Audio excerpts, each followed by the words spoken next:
Ladies and gentlemen, thank you for coming. Great pleasure to be here at Time to Declare. I'm Richard Heller. I'm an author of cricket books. I've written a movie about cricket. I've written particularly, it didn't get made. I've written a lot of books, particularly about cricket, and I've written a lot about cricket in Pakistan in particular. I'm still trying to play cricket, even though I'm a cricketer in the sunset of a career that never really had a dawn. It's a great pleasure to be here. It's going to be a great pleasure to listen to Andrew. Andrew is something of an intellectual Gary Sobers. Andrew can take the new ball on politics and economics. He can bowl orthodox spin on the environment. He can bowl unorthodox spin on any number of topics, sociology, culture, psychology. I think he will be probably drawing all these threads together today in his spell.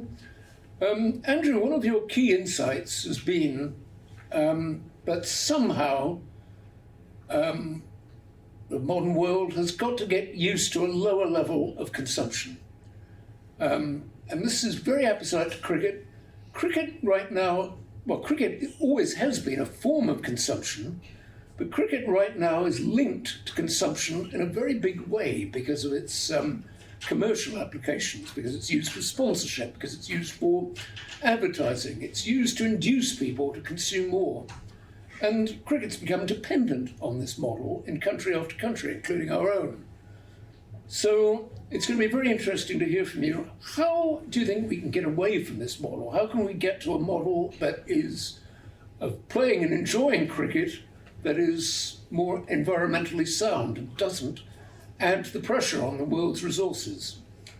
I think that's more than enough for me. Andrew, take the bowling. Take the bowling from the pavilion end.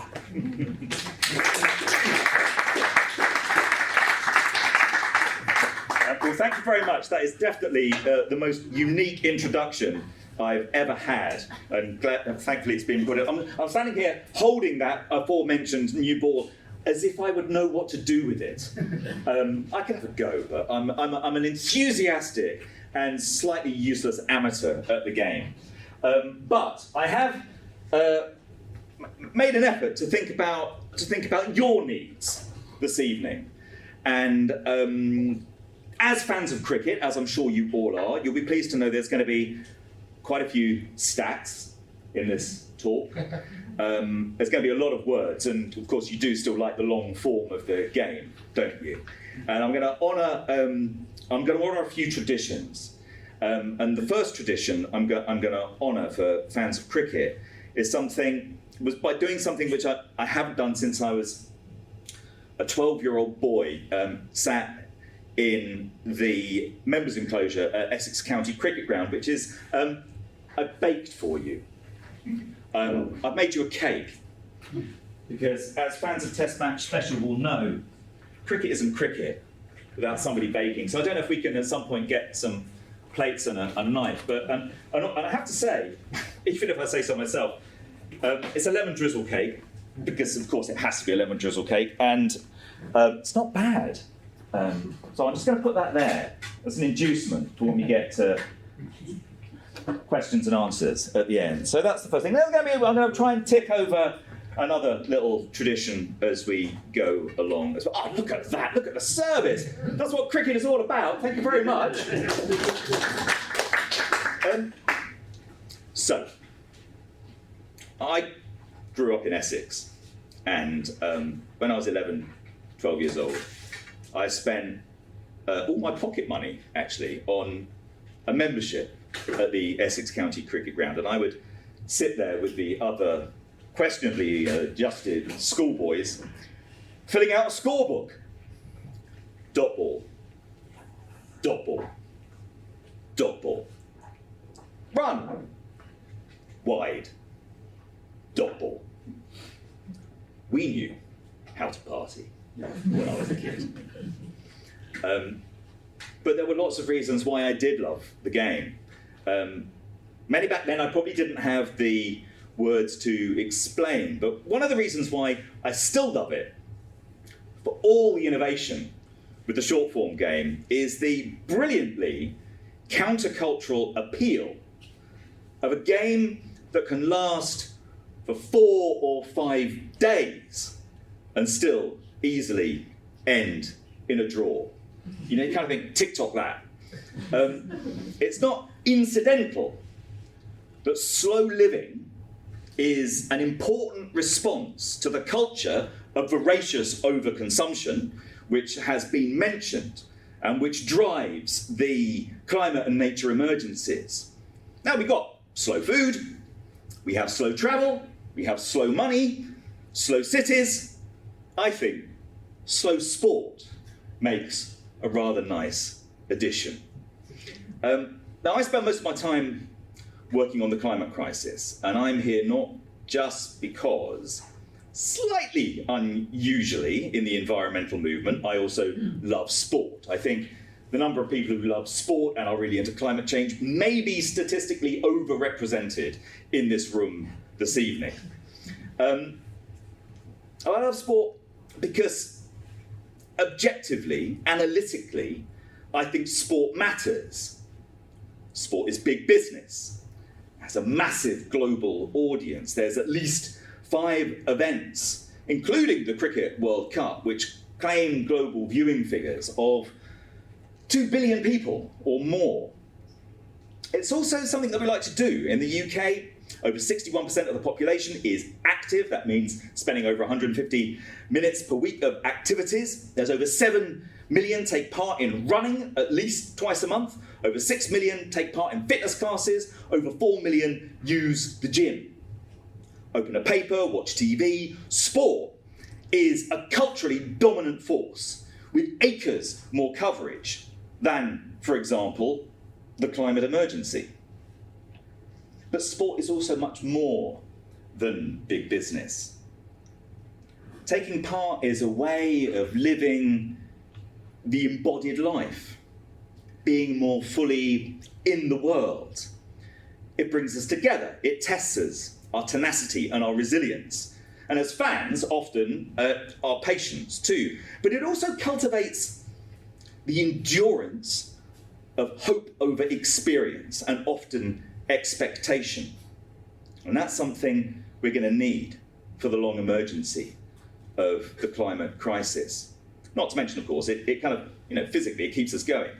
And it also feeds a thriving market in physiotherapists. Ask any of my friends in my running club, a couple of whom are sat just over there. Sport is also make-believe. Made-up games with made-up, sometimes arbitrary rules. And it works like a story machine to keep us interested and tethered to the world as the fortunes and rivalries of players and clubs and nations rise and fall. Like the seasons, it constantly refreshes, coming up with something new to talk about. And stories matter. They're how we understand and make sense of the world and find our place in it. So I want those stories to be good ones. And we've seen how from issues like child poverty to countering prejudice, sport can tell a better story. But right now, there's a problem. There's one current big story that feels like a prelude almost to the end of the world, or at least the end of a world convivial to human society and sport itself. Climate change is touching every aspect of human life, and sport is no exception. In 2019, the Rugby World Cup was disrupted by an unprecedented Pacific typhoon. In early 2020, the Australian Tennis Open met disarray due to the smoke blowing in from the country's devastating bushfires. The Tokyo 2020 Olympics were forced to move long-distance running events north of the capital as the city's sweltering summer weather now makes them impossible to run there. Several of the great cricketing nations are particularly vulnerable to global heating, from South Africa the West Indies, Pakistan, India, Bangladesh, and Sri Lanka.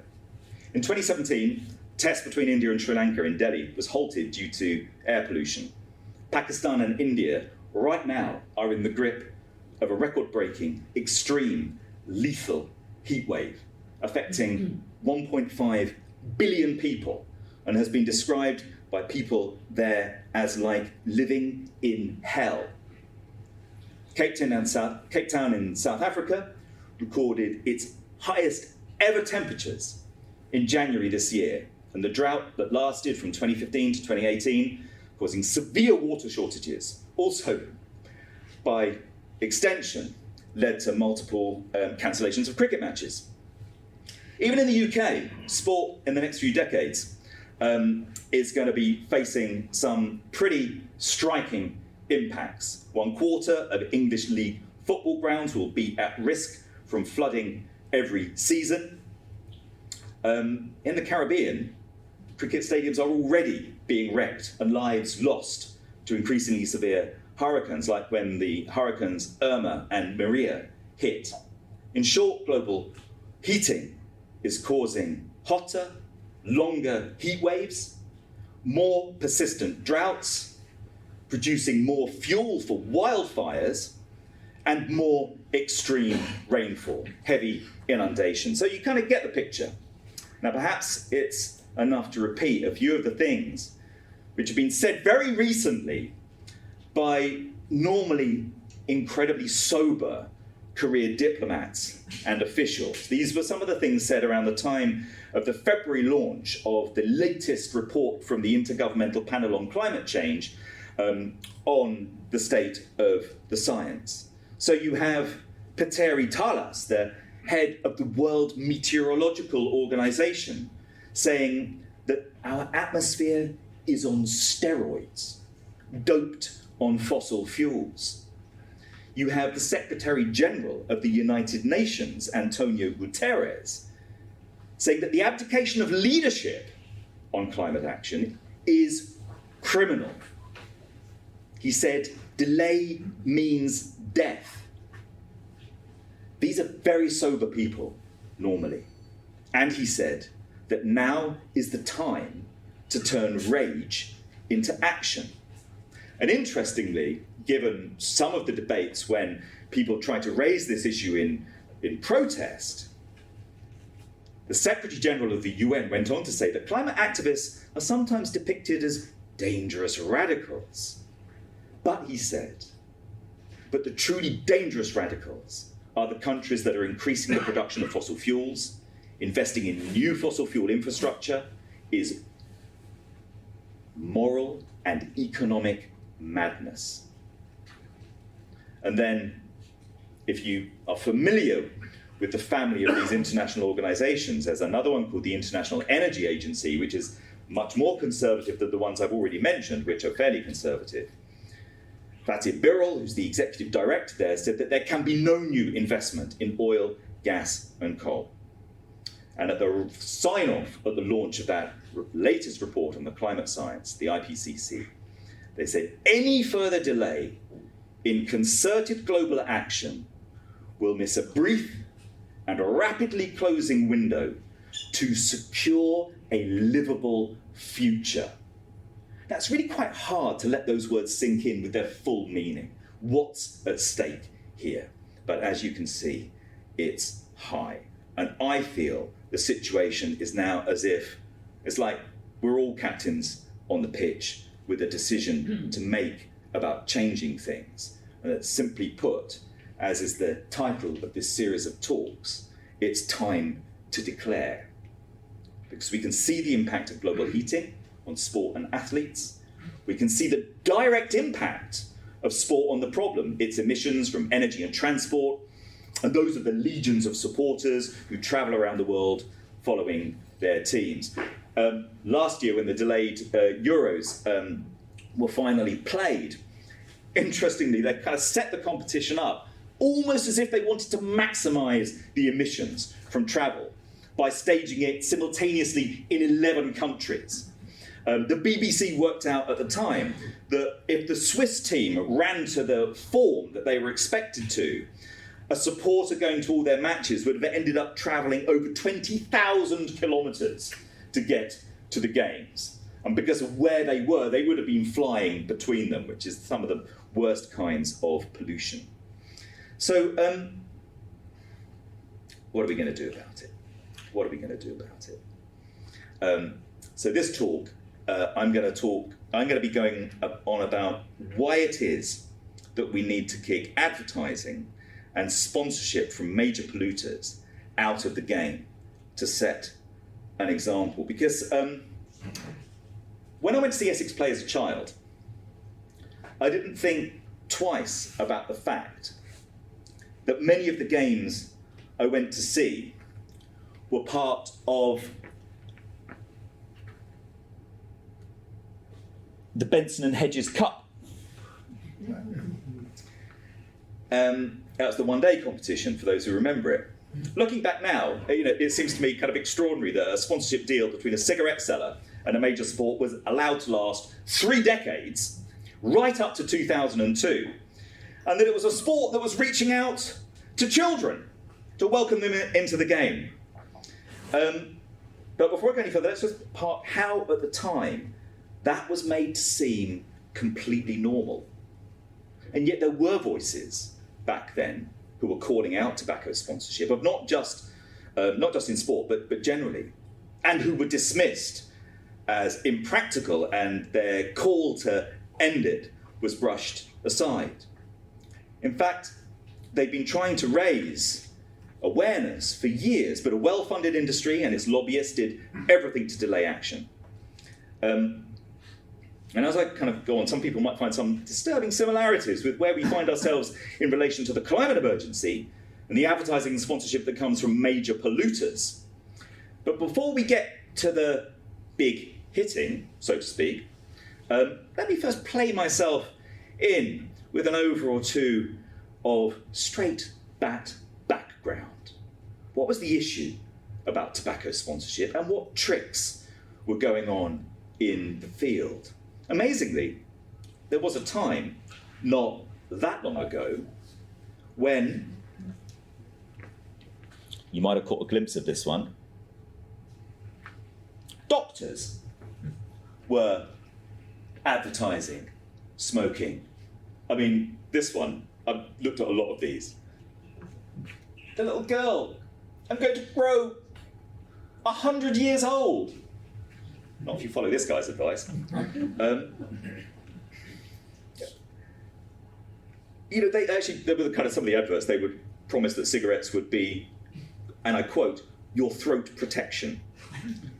But suspicions turned into a growing pile of evidence that cigarettes were, in fact, not only addictive, they were killing smokers and the people around them too. The tobacco companies didn't want to know and fought back for decades, deliberately undermining the science. They used sophisticated PR to prevent awareness of smoking's health impacts. They lobbied against regulation. They advertised their products heavily using sports sponsorship. In Australia alone in 1989, they put an estimated 19 million into cricket and rugby sponsorship. The EU didn't end sports sponsorship by tobacco until 2003, and it stopped in the UK in 2005. But go back to 1994, and the heads of the 7 largest American tobacco companies were forced to testify before a congressional hearing, and after hours of questioning, each declared under oath that they did not believe nicotine was addictive. 4 years later, they were forced by law to pay a minimum of $206 billion in compensation. Even though some of those companies still resist reforms wanted by the medical profession, such as plain packaging on cigarettes, ever since health warnings on cigarettes have grown increasingly graphic. How long gone now seem those days of smoke-filled railway carriages, people smoking on tube escalators, and me as a child breathing it in at my dad's hockey club. How things change, and how we find ourselves now in an even worse situation with an even bigger threat to our health, well-being, and even survival. How today, currently, we tolerate something that I predict in a really short period of time, we're going to be looking back on with at least as much horror as today we might look at these old adverts of doctors or sports people promoting cigarettes. Now, we know that, like tobacco, the oil companies, on which the car and aviation industry depends, also knew more about the damage their product caused than they would admit publicly. Exxon, now ExxonMobil, known in the UK as Esso, knew that carbon dioxide from burning oil was a planetary threat by the late 1970s. There are documents which have come to light in which, and I quote, they admit there is no doubt about the link between the burning of fossil fuels and the warming of the climate and the threat that it presented. And like the tobacco companies, oil companies acted to confuse the science, lobbied to prevent regulation, sometimes denying outright that there was any problem. But of course, greenhouse gases and other pollutants from oil don't just magically enter the atmosphere. They do so when we burn things made from it, like diesel, kerosene, petrol, gasoline as fuel. And transport, cars, lorries, and planes are one of the biggest sources of that pollution. Sometimes, of course, it's hard to know the real impact. Why? Because the car and aviation industries, like the tobacco and oil industries, tend to hide the truth, sometimes by providing misleading figures for how much fuel cars burn, and sometimes by outright cheating. One of the world's leading car makers, Volkswagen, was first accused and then admitted illegally fitting devices to a huge number of its vehicles designed to cheat emissions tests. 11 million cars were fitted with these so-called cheat devices.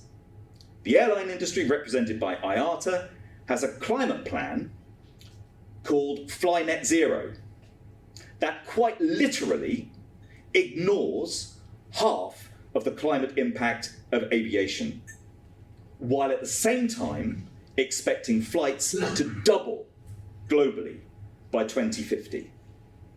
And now we are learning more and more about the harm caused by the pollution from cars and aviation. Globally, nearly 2/3 of the deaths of people whose lives are cut short by air pollution are attributable to fine particulate matter known as PM2.5, which results mostly from the burning of fuels. The number 2.5 refers to the tiny size of the pollution particles. It's 2.5 micrometers. It's about 1/400th of a millimeter. It's so small that you cannot see what's killing you. And if you're in a town or a city, the most likely source is from road traffic, cars, vans, and lorries. Extraordinarily, over 90% of the world's population lives in areas where PM2.5 levels are above the guideline for healthy air laid down by the World Meteorological Organization. World Health Organization, WHO. I checked my own street in London this week, and it's deeply in the red danger zone. If you're an athlete, breathing hard, it's going deep into your lungs. The burning of fossil fuels in particular, and the air pollution from it, is estimated in total now to be responsible for 8.7 million premature deaths in a year. That's about 1 in 5 of all deaths. And again, in towns and cities, the major source is transport, cars, trucks, and lorries. It's like we're back in the bad old days of the battle over tobacco. Cancer, heart, lung, and respiratory disease, premature aging of internal organs, and even serious mental health issues. There's a huge range of health problems from air pollution that affect especially the most vulnerable members of society, the young and the old, but they affect us all. I mean, even really small increases in long-term exposure to air pollution has been shown to result in a higher mortality rate from COVID-19. The scale is huge. In London, where I live, there's 360 primary schools, and 78 secondary schools are in areas that break legal pollution limits. If you drive an average modern car, about 500 meters, it will emit enough carbon dioxide to melt 1 kilogram of glacier ice. That's if you believe the vehicle makers' fuel efficiency figures. If you look at the real conditions of driving, you'd only have to drive about 350 metres. Climate change is the other huge threat. But, tantalisingly, we know that rapid change is possible and needed. Because in the UK, to meet its climate targets, depending upon progress in different areas, we're going to need to reduce the number of cars on our streets by between 20 and 60% by 2030. But we know that rapid change is possible. During lockdown, as people's travel habits changed, here in Bristol, the council reported that air pollution levels dropped by nearly half. At the peak of lockdown, there was an 85% drop in traffic flow, while walking and cycling increased significantly. And we know that smoking reduced enormously as awareness of health risks rose and restrictions on advertising, tobacco advertising, were introduced. From around about 50% men and 40% of women, dropping down to less than 1 in 5 now. And equally, we mustn't fall for some of the hype around some of the solutions which the industry has been pushing, like hybrid cars, whose real-world carbon dioxide emission figures are 2 to 4 times worse than how they're quoted. And even though it is a big improvement, fully electric cars still only account for less than 1 in 10 of all new car sales, and they have other problems associated with them. They help, but if the power to generate the electricity is still coming from fossil fuels, it just pushes the pollution elsewhere. And there's still a very inefficient way of using energy. And there's even more issue with the cars themselves. You might have heard a lot about the problem of plastic pollution recently, especially microplastic pollution, those really tiny particles of plastic that get inside everything, including you. But did you know that the biggest single source of microplastic pollution is cars? It comes from the wear and tear on all those millions of tyres and amounts to about 500,000 tonnes across Europe and about 70,000 tonnes, 68,000 tonnes in the UK every year. So just switching to electric doesn't solve the pollution problem. We need to stop promoting that form of transport if we're to protect our children's health, make cleaner, better spaces to live, save the climate, and have a transport system fit for the future. Because I'm focusing on the issue of advertising and sponsorship, there are other problems to do with it. It's not just about air pollution. It's important to mention also the wider aspects of advertising, which themselves have been called a kind of brain pollution. I don't know if you've ever seen Dr. Chris Van Tulleken on TV. He's an expert in infectious and commerciogenic diseases, things like obesity, at UCLH. And he said, the brain pollution of advertising creates not just the high carbon lifestyles feeding the climate emergency, but also a wave of commerciogenic diseases ranging from malnutrition to depression. Yet this is one of the least talked about and understood aspects of the climate and public health crises. He says we need to end the advertising that undermines climate action and public health for both our health and our ultimate survival. And there's extensive scientific research which shows that when you're exposed to advertising, people buy into materialistic values and the goals that it encourages. And when this happens, they report lower levels of personal well-being, experience conflict in relationships, engage in fewer positive social behaviours, and experience more problems both in study and work. And the more that people prioritise materialistic values and goals,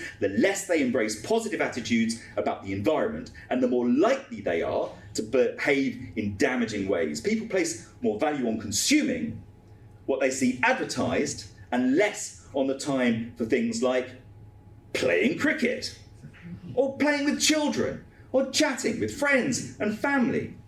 And more shocking still, some of the latest findings from the neuroscience looking at this reveals that advertising goes as far as lodging itself in the brain, rewiring, changing, forming physical structures, and causing permanent changes.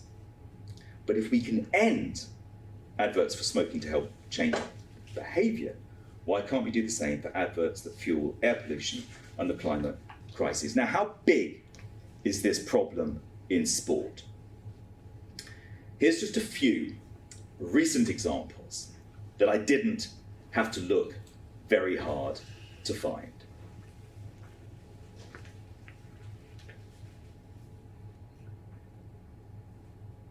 Oh, that was just a headline in the paper, which was one of the things you stare at the screen and you try and put the two things together and you experience, what do they call it? Cognitive dissonance. Things happening on the same day. But this is my favourite at the moment, my favourite example. This is from Manchester City Football Club. It's so hilariously wrong-headed that it's quite hard to swallow. Their phrase is, "Stay blue by going green." It's a promotion. It's encouraging their supporters at their grounds to recycle their plastic bottles at the stadium. Fine, yes, of course, we should all do that. But how are they rewarded for recycling their plastic bottles? They're given Etihad guest miles to go towards taking long-haul flights. Brilliant! Somebody thought that one through. I mentioned the delayed Euros earlier. If you were watching the Euros on TV, you would have seen sponsorship from Gazprom, the Russian-owned oil and gas company, Volkswagen, the German car firm, guilty of dodgy emissions reporting, and Qatar Airways, whose pitch-side advertising made the wholly unsubstantiated claim that you could fly greener. Unqualified. With them, they are the largest air freight carrier in the world. Now, complaints were made by some people who are in this room, and following complaints about the advert, the regulator, the Advertising Standards Authority, refused to investigate.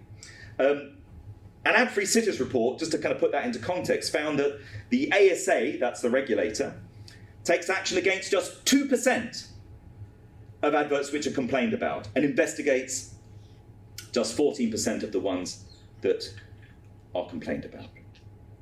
Now, just as UEFA did finally drop Gazprom as a sponsor after a certain recent cataclysmic event that you will all have been watching in the news, they found it no longer possible to hold their heads up in public while Russia was invading Ukraine to have Gazprom as a sponsor. But it took a war to get them to drop Gazprom as a sponsor. But just as they did so, FIFA signed a deal with another giant fossil fuel company called Qatar Energy.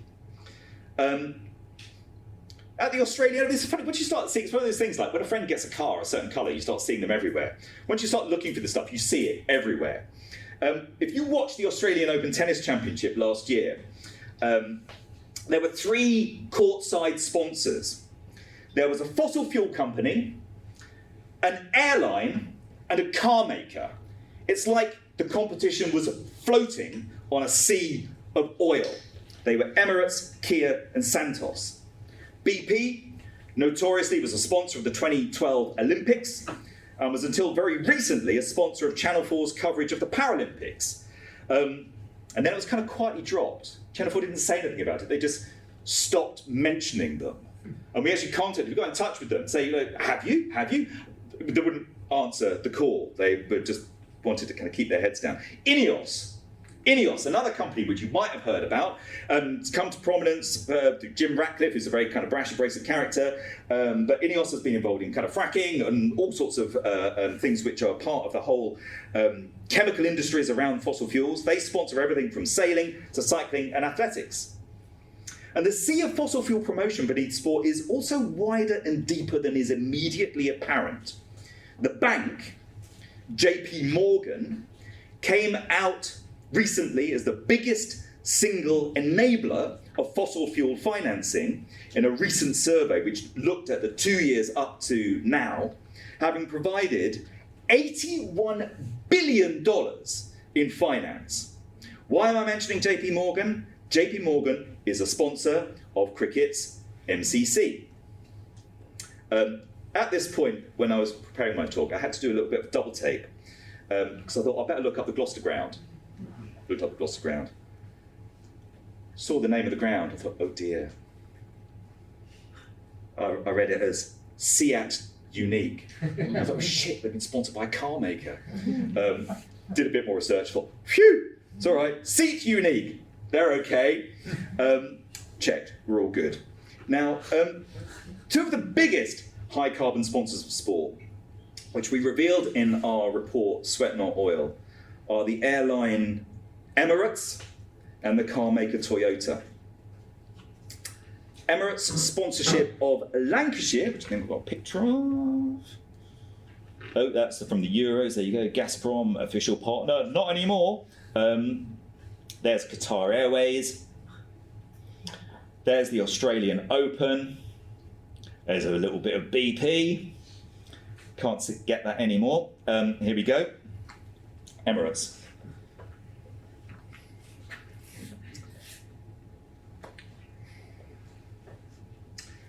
Sponsorship of Lancashire was said to be the biggest deal in UK cricket when it was announced in 2018.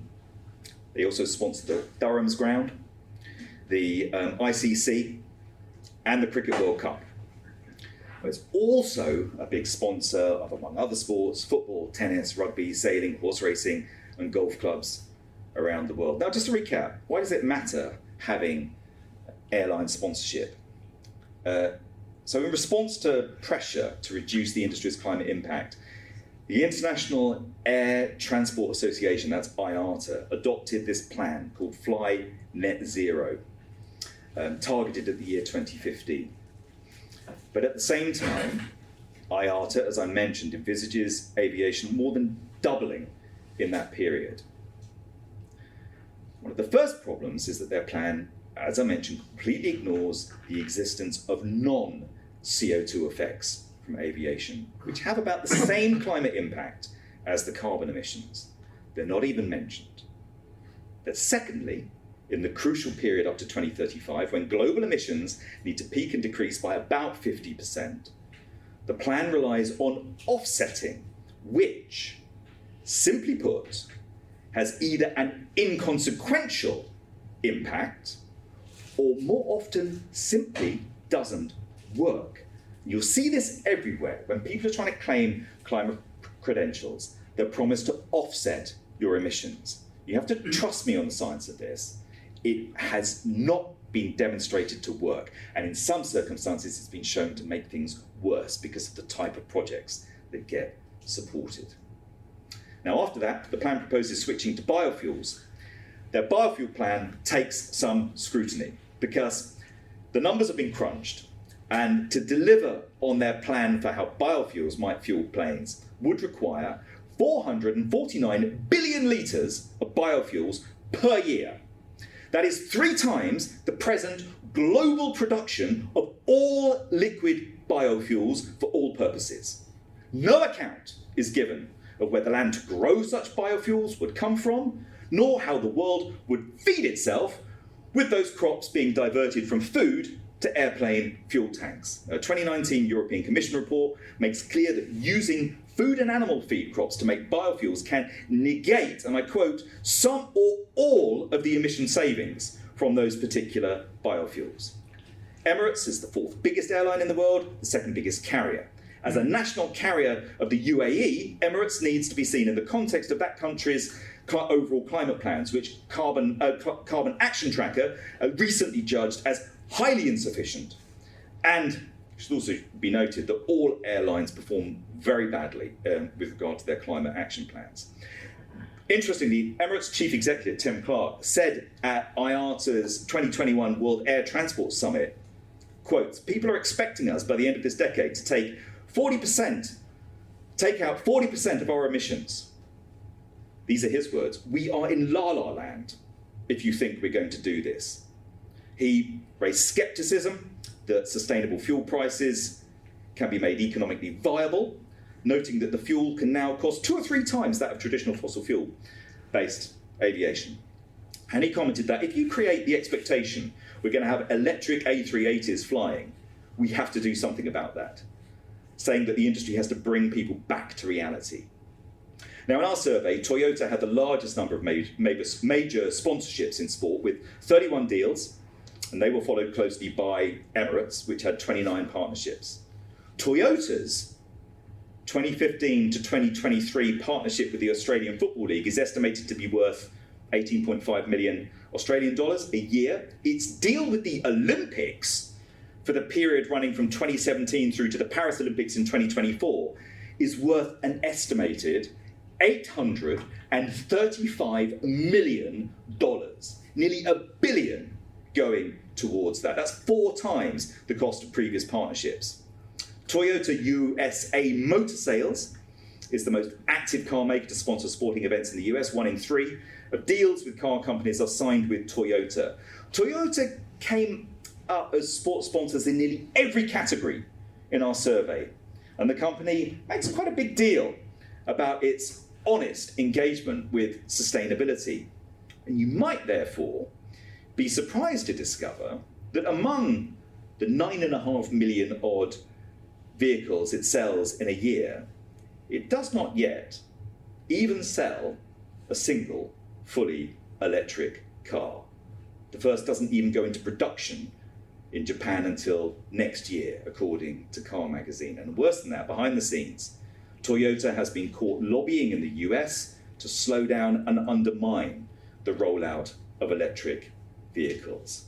In our Sweat Not Oil report, we show that corporate sponsorship in sport is obviously a multi-million-dollar business with an estimated $46 billion spent in 2019. We found overall more than 250 sponsorship deals involving high-carbon industries.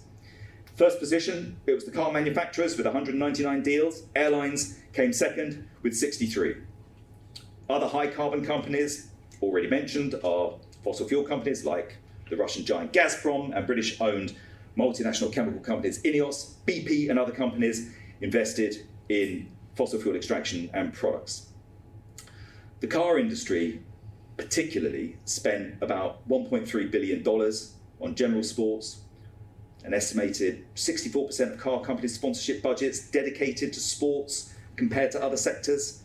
Football clubs in particular, often targeted by car companies by ownership and sponsorship deals. Now, in terms of knowing who you're dealing with, it's important to remember that following very heavy promotion by vehicle makers, in less than a decade, SUVs, some of the heaviest, most energy-intensive, most polluting cars on the road, went from being just 1 in 10 of new car sales to over 4 in 10.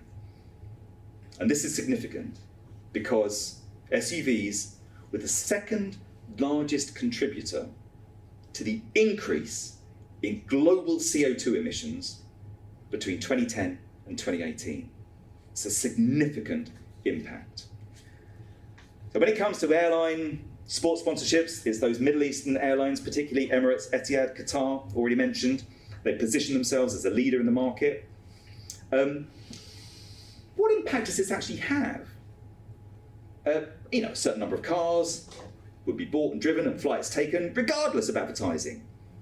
But advertising increases consumption by raising demand. In another piece of research we did recently, we assessed the likely impact of advertising on pushing consumer demand for cars and aviation by looking at how much the industries spend on advertising and then taking a range of estimates for how much the advertising is likely to increase sales.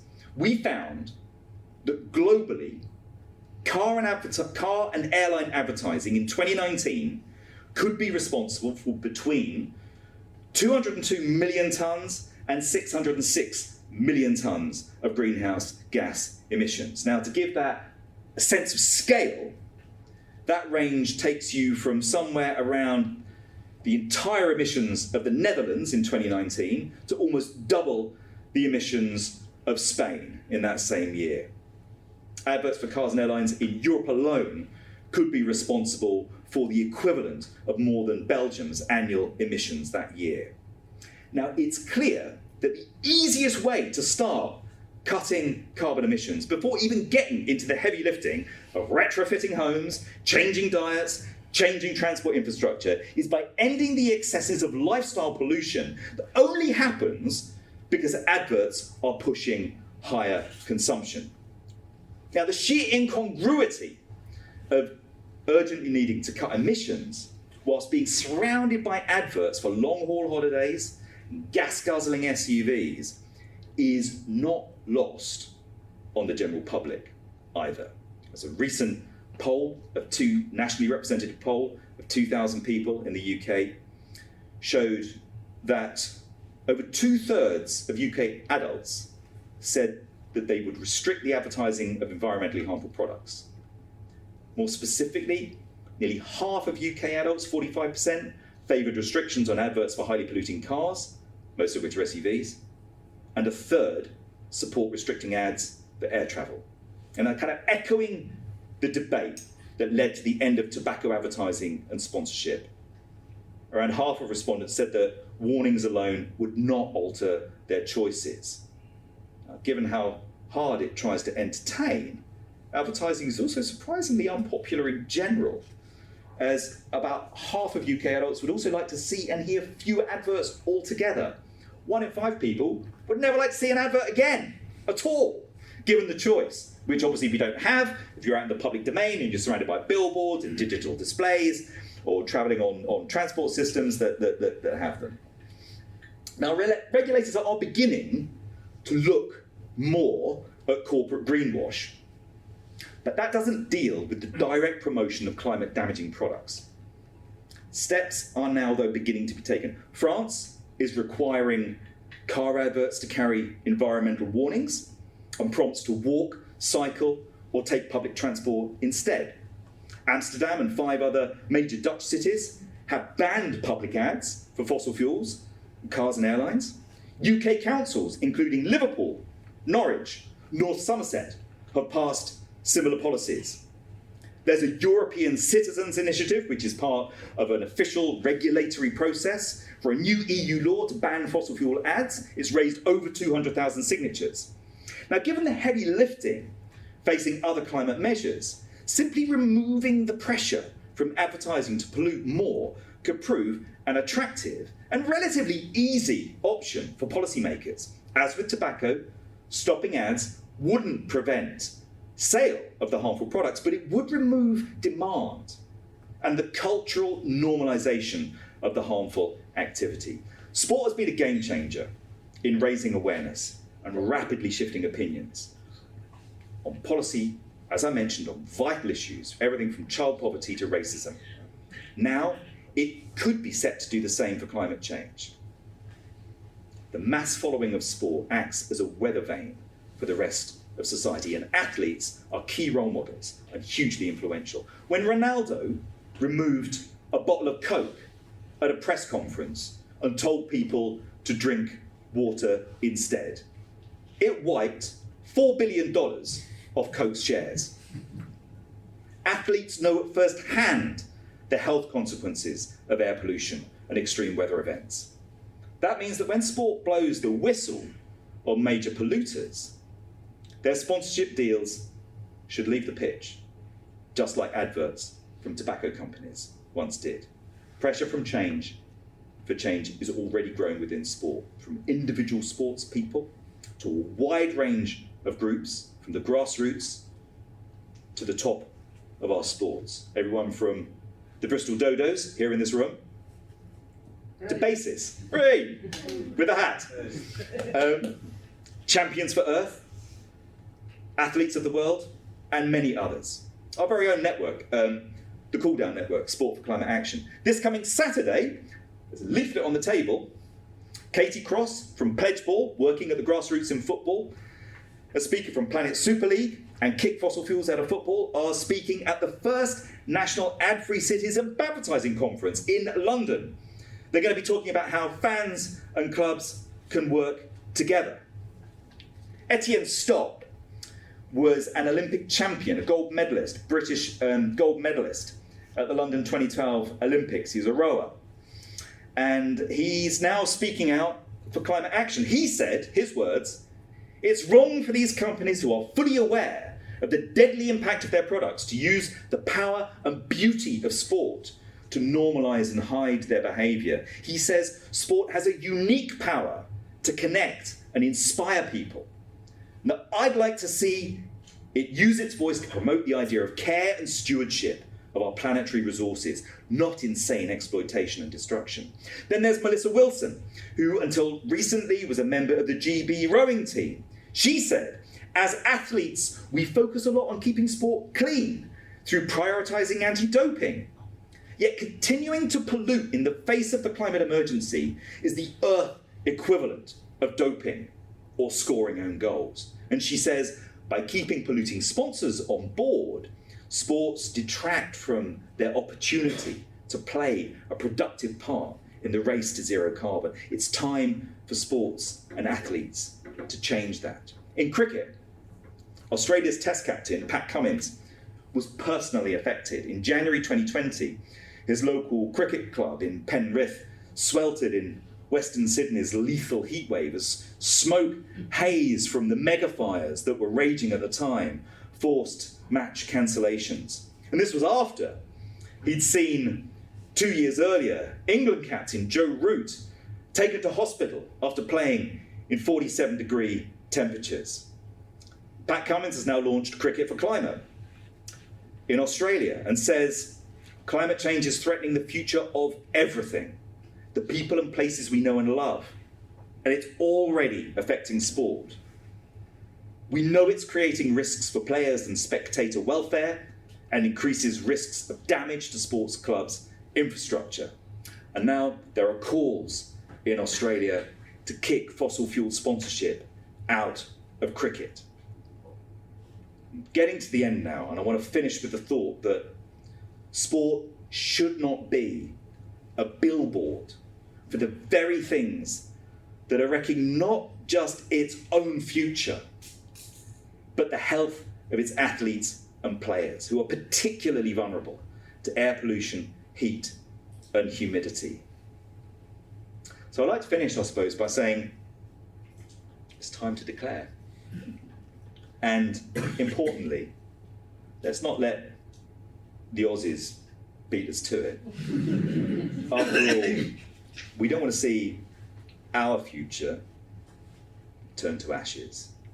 See what I did there? I'm going to finish with another little tradition. Fans of Test Match Special. You've had the lemon drizzle cake. Well, actually, you haven't. You're going to have the lemon drizzle cake. There's also a little popular tradition in Test Match Special of doggerel. So I have some doggerel to finish for you. And it's called, unsurprisingly, Time to Declare. And this is specially dedicated to the Bristol Dodos. Time to declare. Rain stop play due to climate disarray. Air so hot and thick, it's making players sick. Time to declare. Everywhere you look, polluters on the hook. Ads for flights and cars, sponsors with their charms. Time to declare. Give them out. Pick it. It's smoke before wicket. Caught on the planetary boundary line, we've run out of time. Time to declare. The bails are down. The field is up. There's no appeal. Everyone sees there's no planet B. It's time to care. It's time to dare. It's time to declare. Thank you very much for listening.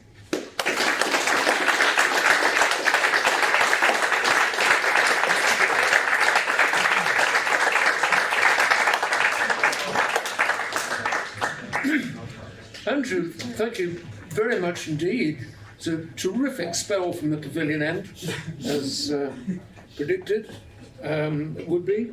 I found myself jotting down a phrase as you were speaking, which you're very welcome to, which anybody's very welcome to.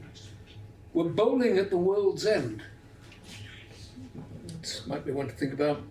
I also thought about your report. I'm going to ask you where we can get that report, Sweat Not Oil. That's very appropriate to cricket, of course, because you're allowed to put sweat on a cricket ball, but you're not allowed to put oil on it. We're going to have questions shortly, but first we're going to have a reading, aren't we? We're going to have a reading from Dave Oz or Sparky. Sparky, are you here to give us your reading? Tell us about it first. Yeah. Oh, this me? Yeah. Right. Sparky, come up and Yeah. come up. It's Aussie Dave, not Yeah. Oh, was it? I'm sorry. Hello. Oh, Good on you, yeah, well. Dave. Oh, yeah.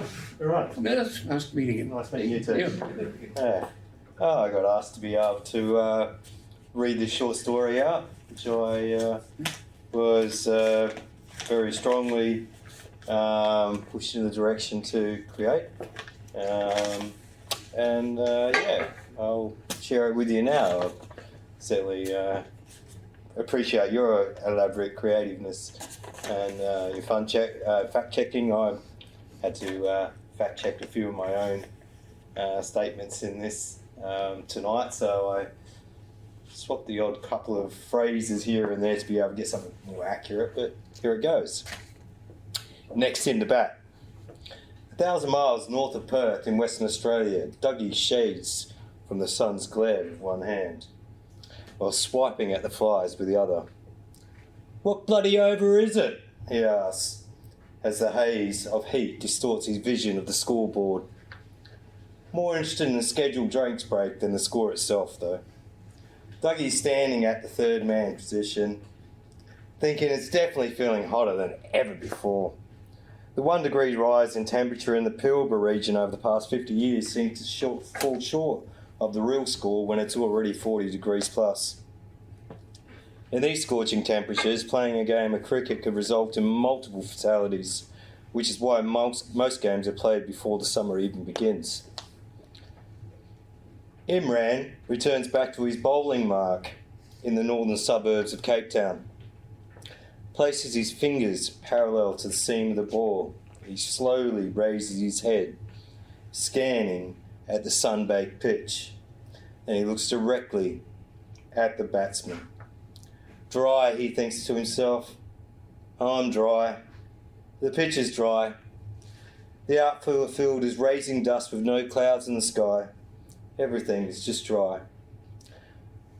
Day zero is still fresh in everyone's mind. The water crisis is everywhere to be seen.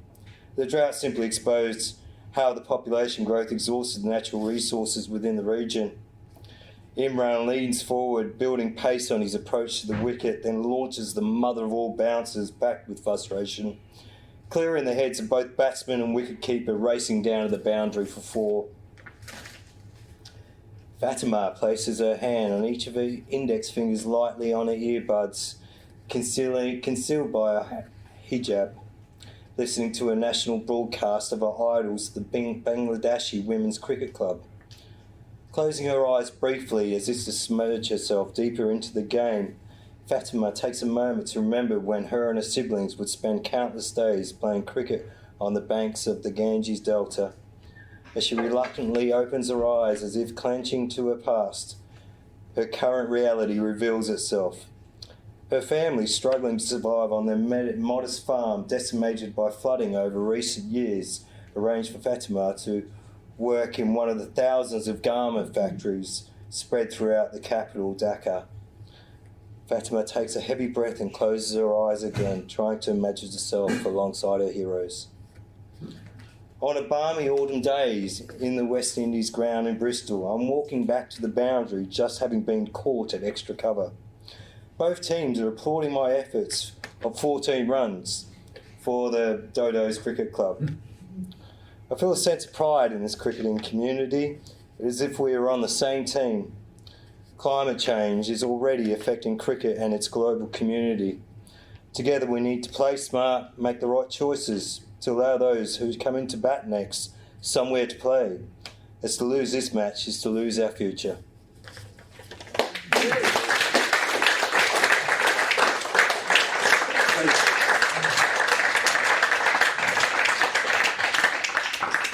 Terrific piece of writing hasn't been published.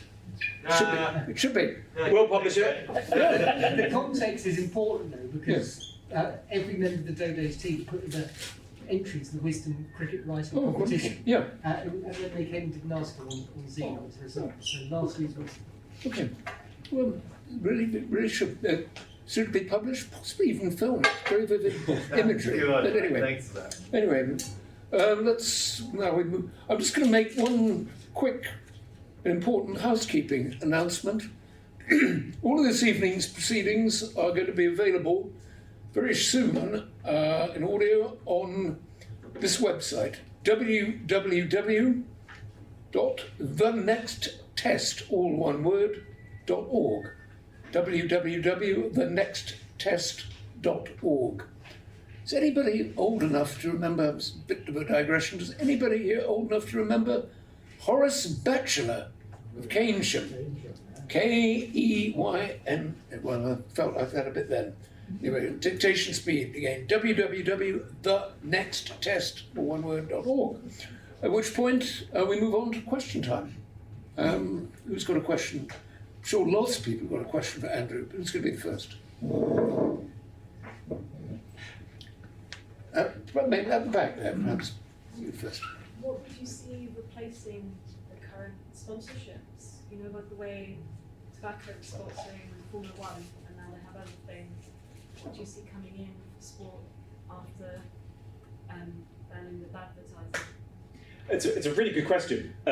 Which reminds me, there's in the world where I work in, sort of international development, environmental issues. There's a wonderful writer called Susan George, and she was once asked this question about some of the things which cause terrible impacts around the world, and she was asked, what would you like to see instead? And she said, I'd be quite happy to see nothing. Just the absence of the harm would be one thing. But there's a parallel. Do let me know what you think of the lemon drizzle. I'd be really just to know, because, like I say, I haven't really baked since I was 12, so, you are my guinea pigs. That said, the same debate was happened when sport appeared to be dependent upon tobacco advertising. People asked, what would come in its place? Now, what I would say is that we're living in a moment where if we are going to tackle this problem, we're going to see really rapid changes, rises of new industries, the green sector, the green industrial sector, renewables, etc., etc. So if anybody's going to still be sponsoring, let's have those people who are part of our economy's future, not part of our economy's past. Personally, I would count myself as among one of those people who'd be very happy to see generally less advertising anyway, and I think there's a wide range of other possibilities for how sport can be supported. It's already the case that in different countries around the world there is more public support given to sports in some areas, and my personal favourite is my personal thought on this, I suppose, is that what if some of the bigger shifts we're going to see in sport is towards greater revival of local sports, of grassroots sports, where you get many, many more benefits through participation, and perhaps less emphasis on the global elite level, which might still exist at some level, but less of that, then I see no reason why we can't look at a range of other ways in which sport can be supported at the local level, and we become generally less dependent on advertising. But in the meantime, I think there's no shortage of new emerging low-carbon sectors of the economy that could take the place of the old order. Another question first, though. I'm going to just throw in an idea of mine years ago into the mix. Replace most cricket, most sports sponsorship by sponsorship from the Health Education Council, and promote and use sport as an agency of public health. Absolutely. Couldn't agree more. There was another question in that row there, I think. No? You mentioned Powell with tobacco, but it seems like there was time to quote unquote do something about tobacco over the years, and something that is being done. And it seems like there's no time to fix the climate change problem contrary to tobacco, because we haven't stopped making human beings, but the Earth's resources are dwindling day after day. So is it actually time to make a change, or is it going to rely on either a war or a pandemic to get every car off the street and have the birds come back and stuff? Is that something that can actually be done gradually, or is it going to take a war or another pandemic to just have something happen? Really good question. Really good question. One of the other slides they've got, that's the advertising campaign. And to answer your question from earlier, the reports I've mentioned are available on badverts.org, which is that particular website, badverts.org. But also, that report is also available from the Rapid Transition Alliance, which is rapidtransition.org, where there's also another foundational report authored by David Goldblatt, who's in the audience with us here, which looks at the wider impact of climate change on a range of sports. But your point is a really interesting one, because you're quite right in saying it took far too long to bring an end to tobacco sponsorship, and we have to act far, far quicker with regard to the climate crisis. But you mentioned the pandemic, and I think that's a really interesting point, because I think what the pandemic has reminded us through, even though it's been incredibly traumatic and an incredibly difficult time for people,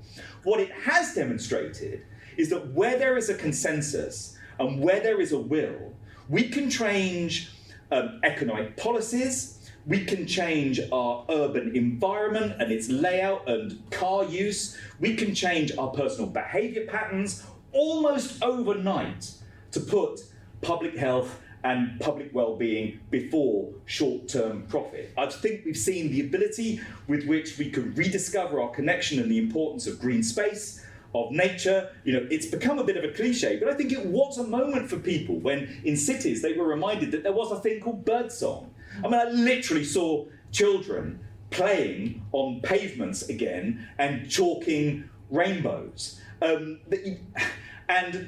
We showed how we could change our working patterns. You know, even the government being able to step in and become the wage payer of last resort when push came to shove. The rediscovery of a different balance between kind of work and home life. New behaviour patterns, the fact that we mostly agreed to stay at home and to wear masks in public.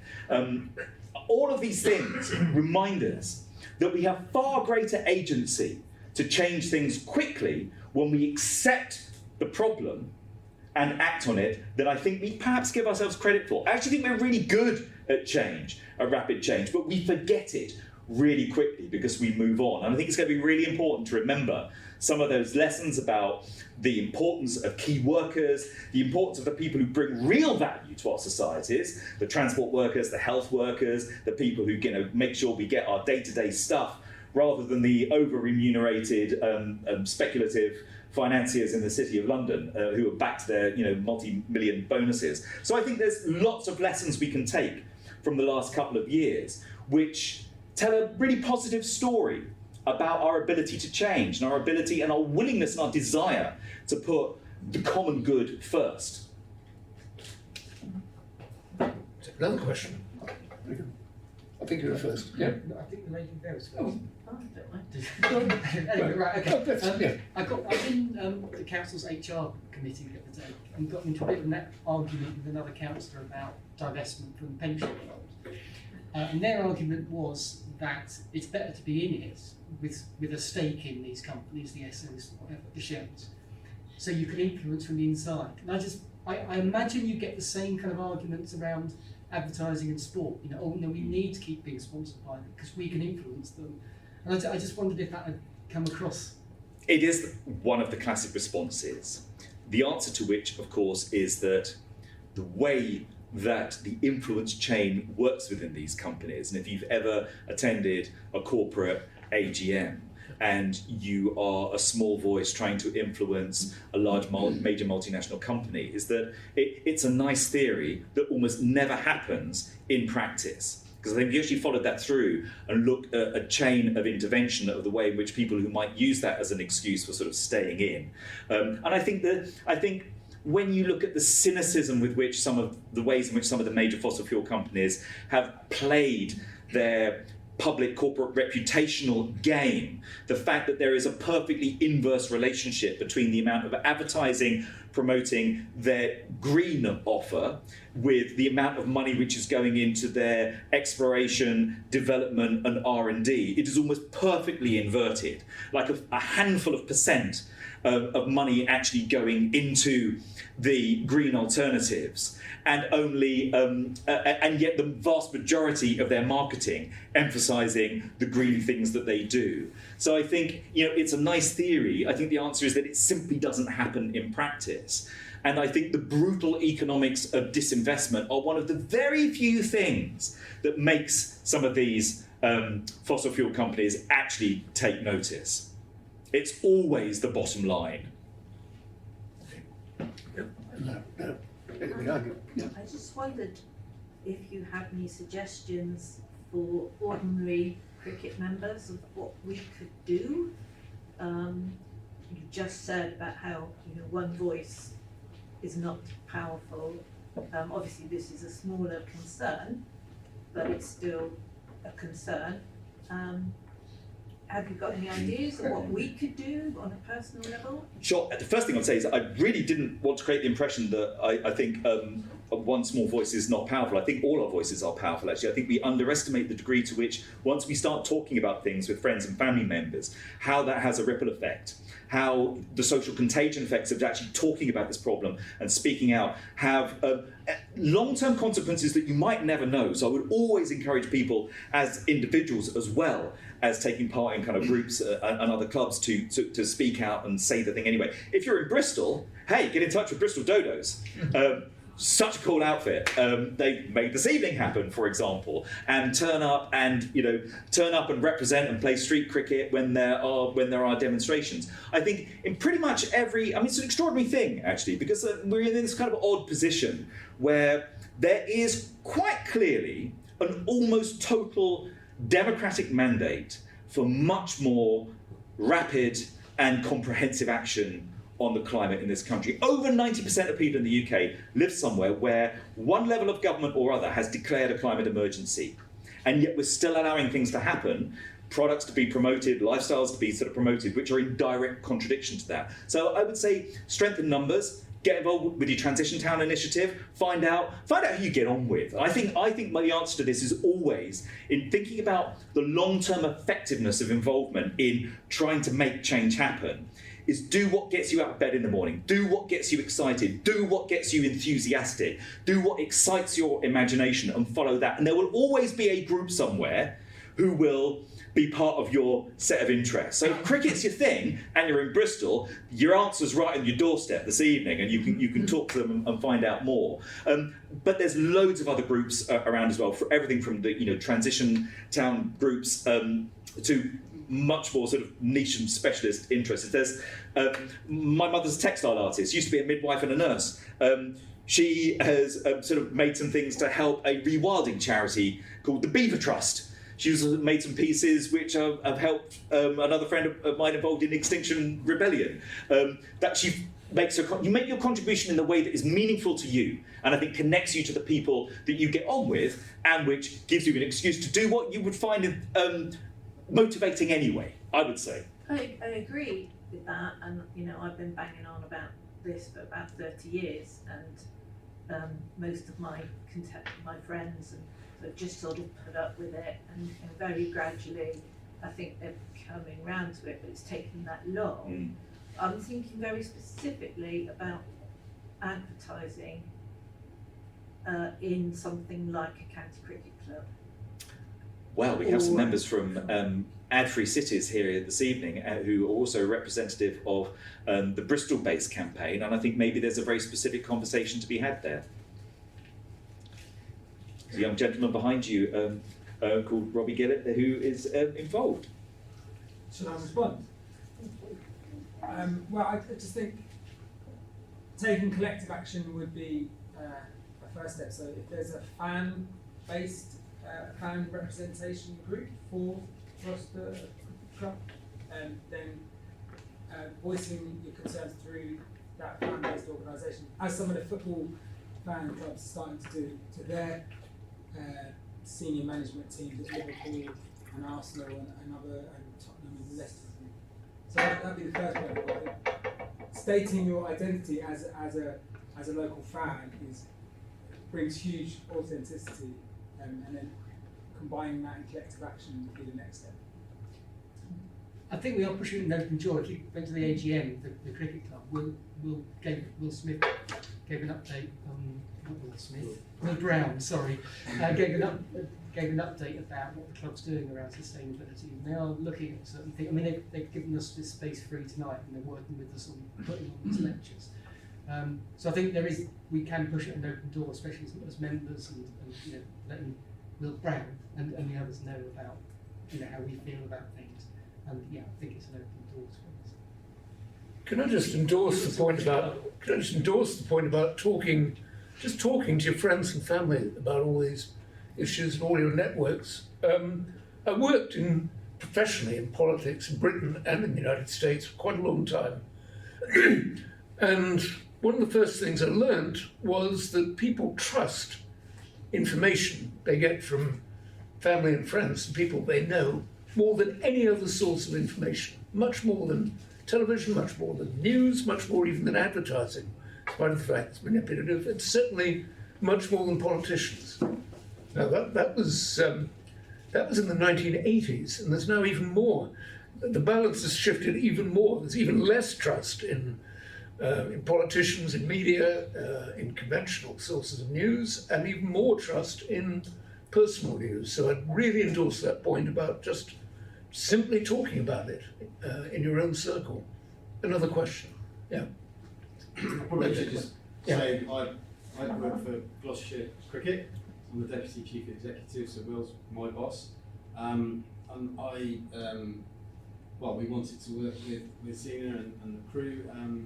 I think we would say straight off the bat, we have a lot to learn ourselves. We are in the audience and certainly not up there to hear that very good talk. So we absolutely hugely encouraged to hear comments that you've just made there.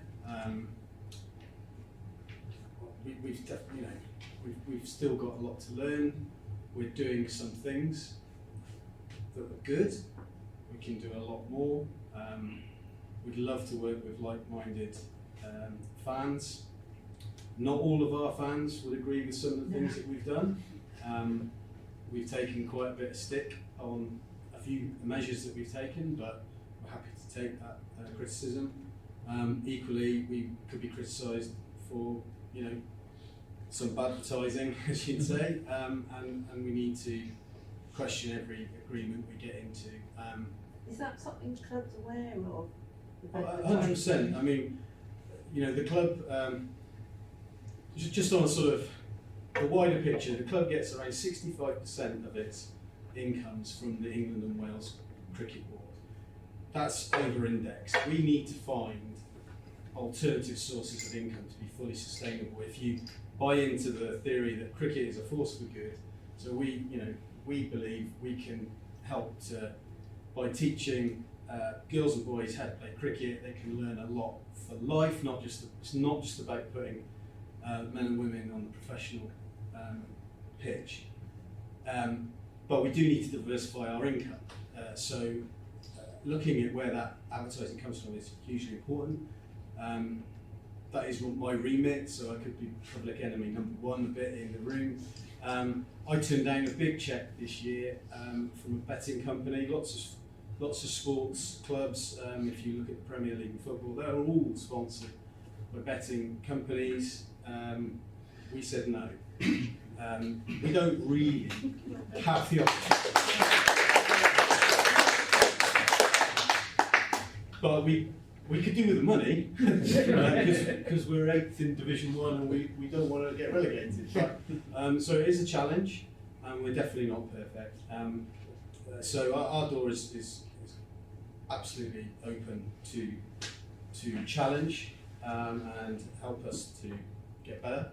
And we've got a series of talks, and I'm sure we'll learn at every one of those talks. But it's great to hear those kind of comments.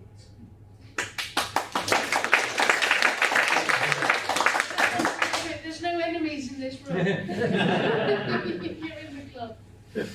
Yeah, the point I was going to make actually sort of touched on a little bit. On that slide earlier on, you had the Emirates sponsoring Lancashire County Cricket Club, and at Gloucestershire we don't have those type of sponsors. But the point I'm going to make is that obviously those companies sponsor the counties because they want something out of it for themselves. But on the other side, the counties obviously need those, because I think at Gloucestershire, you'll know better than me, Gloucestershire's income, as you said, is English Cricket Board is basically your main, that's where you base money from. Then you get money from members, but there's more money comes in from sponsors than there is from the membership. And the old, the England games things obviously raise money. But the counties rely on those sponsors to exist. without them, those counties all over the country will not exist. So, you know, they have to, unfortunately, go to those companies and get the sponsorship, because without them, they won't be here. So it's a double-edged sword for them.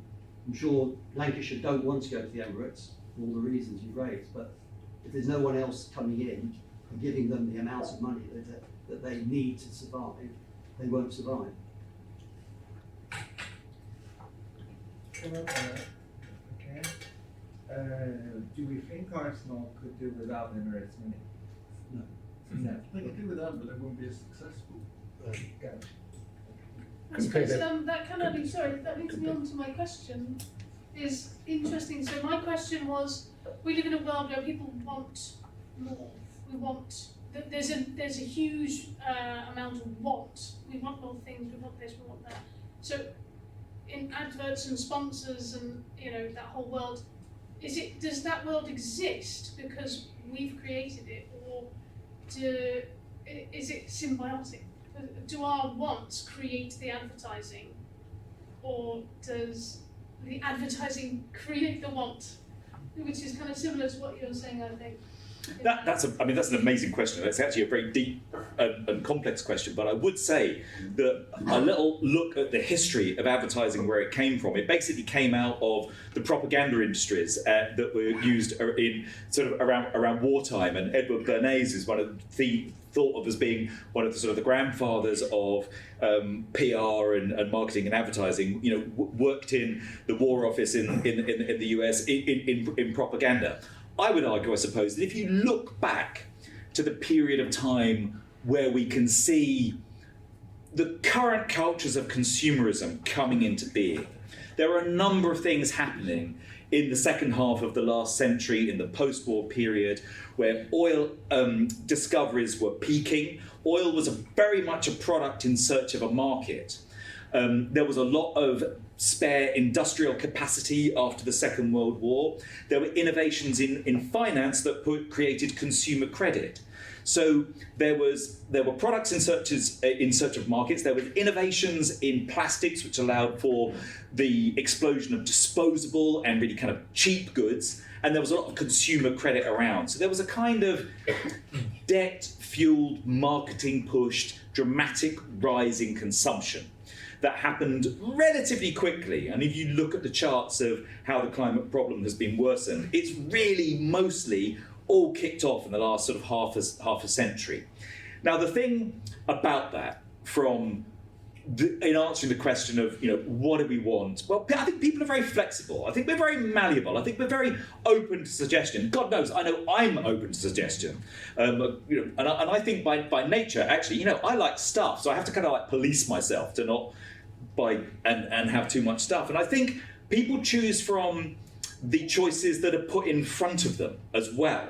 And I think if you've got marketing putting choices for, say, for example, let's take a random example, like fast fashion. You've got big companies heavily marketing fast fashion, some garments designed to only be worn once or twice and then chucked into landfill. If that's made readily and easily available to you, rather than there being a culture of self-making or repairing or circular economy where people can take things back and have them repaired or swap them for other things, then people are going to go one way or the other. I don't think there's anything innate in our natures that makes us like that. And I think the example that I gave in the talk shows the degree to which we are susceptible to the pressure from manufacturers and producers to go down a certain pathway. Because for the last 10, 20 years, we could have made dramatically more deeper and faster improvements in vehicle efficiency, vehicle size, and hence its environmental impact. But car makers decided they could make more money by selling SUVs. So they heavily marketed and they switched their marketing budgets to promote SUVs. So in less than a decade, they went from being about 1 in 10 of new car sales to over 4 in 10 of new car sales. So we can see that there are these separate dynamics, single bottom line dynamics, where there is a huge push factor going on. And I think it comes back to the point, if we see sponsorship and advertising as being an important part of the mix in the finances of sports clubs, that there are still choices you can make about who you take your money from. And exactly the arguments which might be raised about sponsorship from Emirates now were made about Benson and Hedges sponsorship back in the days of the Benson and Hedges Cup. We're in the same position, and there are choices that we can make. Choices about the kind of society we will want to live in, the kind of behaviours we want to normalise, and frankly, at a bottom level, whether we want a future or not.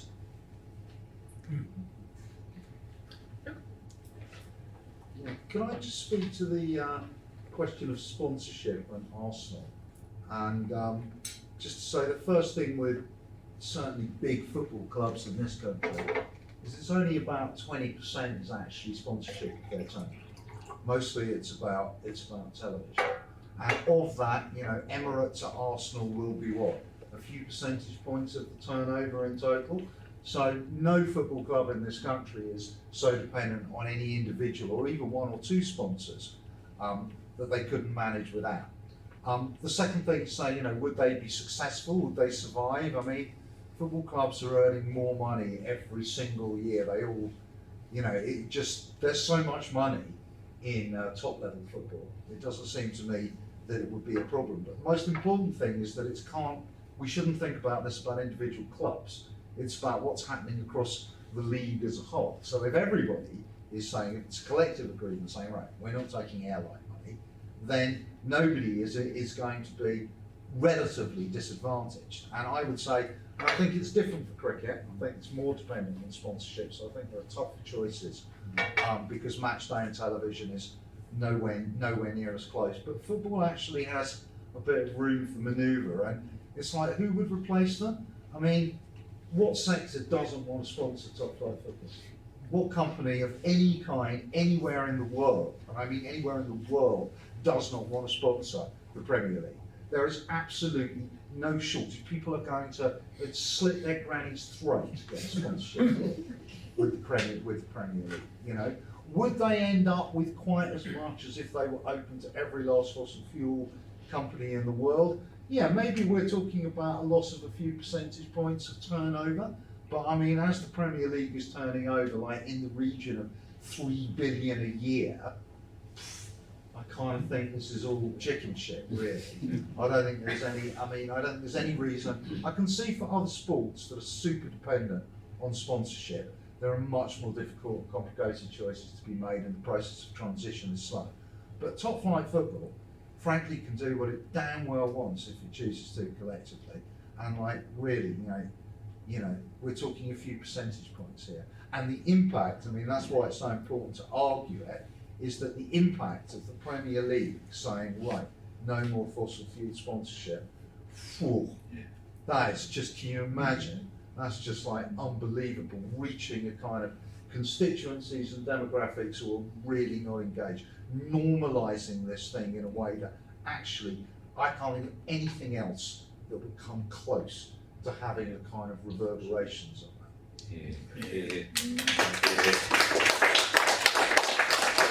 I think that's down to the fans though, isn't it? The fans have proved when they tried to start the Super League, they said, no, we don't want it.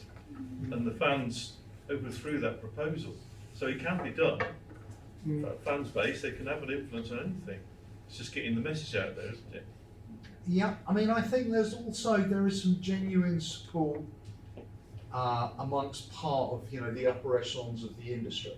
I don't think it needn't just be, and I also often think the responsibility is always being placed on fans to right the wrongs of the industry at whole that other people are running and other people own. So I don't think it's just actually down to the fans to do it. That's clear. I think we underestimate our influence, as has been mentioned, I think, several times. I think we really do. I'm going to go with David. We're both declaring interest, but for reasons we'll reveal at the bar later. But the put on the fans is difficult. We've seen Newcastle, for instance, which David spoke extensively about in that takeover. It's an arms race in football in terms of the money goes into people. The fans want them to be successful, not bothered about the politics in our club. using certain terminologies. You know, there's a difference with fan culture. So I think you've got to look at this broader and wider. By all means, try and get everyone on board with that at Tottenham in terms of the Green Zero Day. But it really needs to go higher. As always, we always put the onus on the people, the communities, the working class, rather than the people that matter and the powers that be, FIFA and the like, which are excellent talk, pay the credence to.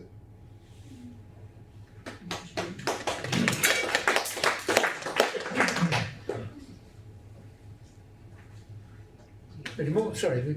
Yeah, I'm actually just kind of thinking of this from a slightly historical point of view, because as many in this room I suspect will recall from many years back, there was a cultural and sporting boycott that this club was a very proud part of throughout much of the 1980s and into the early 1990s, to do with apartheid in South Africa.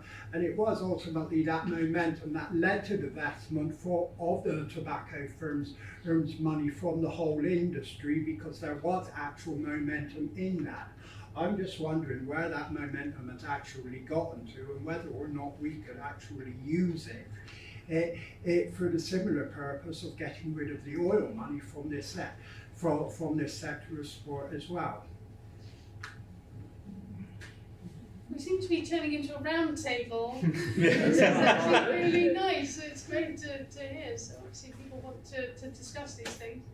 Richard, before you sum up, you might step in if that's okay. Please do. So Zena Cooper from the Bristol Dodos. Thank you all for coming here. It's really amazing turnout. So we're super chuffed. This is the first ever, as far as we know, series of talks about climate change and sports, climate change and cricket. We have talks running throughout the summer.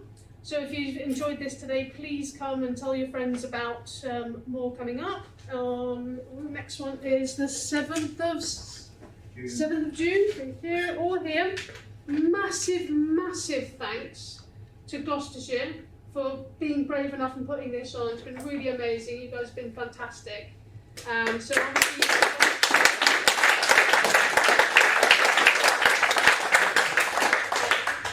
and also the other organisers and supporters of the series. One of the leads, another speaker is here. So Roger Griffith is here. He's going to be here on the Wednesday, 7th of September. So there is. Parallel interest. Yeah. Yes, I'll hand over to anyone. Thanks. Oh, I was just going to mention it's Somerset game tomorrow. Somerset game tomorrow. Game of the season. And the club have just started the thing where you can get them free after tea. That's it. Which is a really Speaking of free stuff, how was the cake?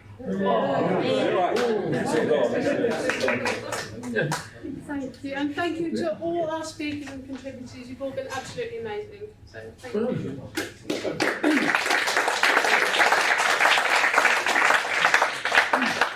Just conclude very briefly once again by thanking Andrew for absolutely inspiring address. It inspired a lot of thought, obviously, from the floor, which is going to continue. My thanks also to Gloucestershire, Gloucestershire County Cricket Club. I actually happened to be speaking not all that long ago to a great Gloucestershire legend in Pakistan, to Zahir Abbas. And I think he'll be very interested. I'll try and pass on to him some flavour of the proceedings today, and I'm sure he'll be very interested, and I'm sure he'd be a very, very welcome capture in the movement for cricketers to get involved in climate change and the environment. Excuse me. My thanks to Zena and the Bristol Dodos for inviting me and for organising this meeting. I think that's just about it. I'll just mention that website again, www.thenexttest.org, and keep in touch with it. Thank you all again. Thank you.